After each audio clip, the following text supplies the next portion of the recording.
अगर देखा जाए तो इस आईपीएल में एक चीज जो कॉन्स्टेंटली बिलो पार रही है वो है on field umpiring.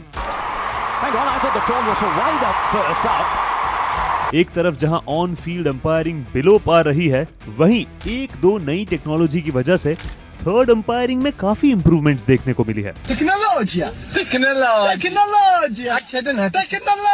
This is specifically true for the wide and no ball rules. आपने देखा होगा कि वाइड और नो बॉल के लिए जब टीम्स थर्ड अंपायर को रेफर करती है तब स्पेशल ग्राफिक्स की मदद से थर्ड अंपायर एक्यूरेट डिसीजन देते हैं। अच्छी बात है। चलिए जानते हैं आईपीएल के ये रिवाइज्ड वाइड और नो बॉल रूल्स आज के इस वीडियो में।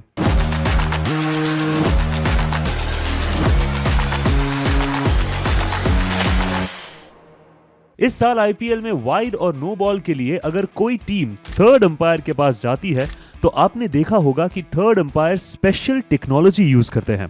This is the Hawkeye technology, the same Hawkeye technology which is used to determine the LBW decisions. अब नो बॉल के लिए ये हॉकआई टेक्नोलॉजी आईपीएल 2024 से ही अप्लाई की गई थी।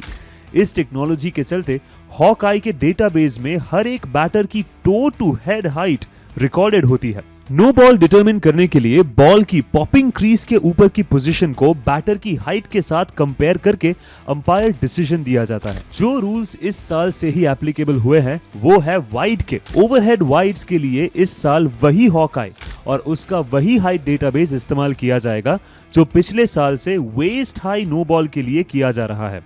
मतलब कि जब बॉल पॉपिंग क्रीज के ऊपर है तब अगर बॉल की हाइट बैटर की रिकॉर्डेड हाइट से ज्यादा है तो उसे वाइड दिया जाएगा। For the off side wides, as per MCC, a ball is considered a wide ball if it is far from the reach of the batter। मतलब कि अंपायर बॉल को वाइड दे सकते हैं अगर उन्हें ऐसा लगता है कि बॉल बैटर की रीच से दूर है। अगर बैटर मूव करता है तो वाइड लाइन और बैटर की रीच भी मूव करती है। But earlier, this was all very subjective, even in the case of the third umpire. पर अब नहीं. This is because now if the batter moves, the wide guidelines will move with the batter. The third umpire will get the exact measurement of how much the batter has moved, and the blue wide guideline will move that much during the time of the decision. मतलब कि अगर एक righty batter 1 foot right move करता है तो wide line भी उस हिसाब से एग्जैक्टली 1 फुट ही राइट साइड मूव करेगी।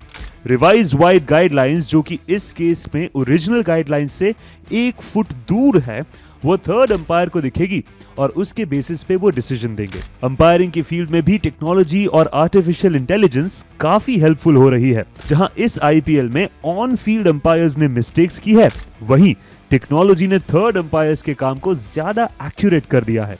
पहले on field umpires no balls भी चेक करते थे जो अब नहीं करते। तो क्या आपको नहीं लगता कि ऐसा टाइम दूर नहीं है जब ऑन फील्ड अंपायर्स क्रिकेट में रहेंगे ही नहीं? Let us know your reactions and stay tuned with Crex for more such informative videos.